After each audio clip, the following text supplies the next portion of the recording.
ถ้าบ้านบ่เข้มแข็งนี่ครับเจ้าเห็นดีว่าสร้างความเข้มแข็งให้บ้านนี่สำคัญหลายถ้าบ้านบ่เข้มแข็งนี่เมืองก็บ่เข้มแข็งแขวงก็บ่เข้มแข็งประเทศชาติก็บ่เข้มแข็งแต่ว่าครับเจ้าลงพื้นฐานวางอาทิตย์แล้วอยู่แขวงหลวงพระบางเฮ็ดได้ดีมีการฝึกอบรมนายบ้านเป็นประจำเนาะแต่ว่าหลายแขวงนี่ยังเฮ็ดได้น้อย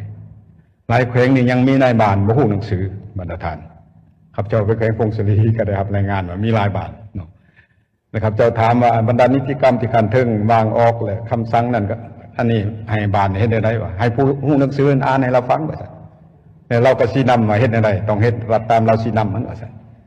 มันนี่บางบ้านอยู่เรียบชายแดนลาวเวียดอยู่แขวงสวรรณเขตในบ้านบ่ฮู้ภาษาลาวฮู้ภาษาเวียดต้องได้เอาภาษาแปลไปแปลถ้าสิไปเฮ็ดเวียกกับนายบ้าน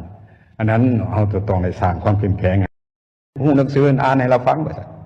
แต่เราก็สินำมาเฮ็ดได้ต้องเฮ็ดรัดตามเราสินำมันว่าซั่นมันนี่บางบ้านอยู่เรียบชายแดนลาวเวียดอยู่แขวงสวรรณเขตในบ้านบ่ฮู้ภาษาลาวฮู้ภาษามันนี่บางบ้านอยู่เรียบชายแดน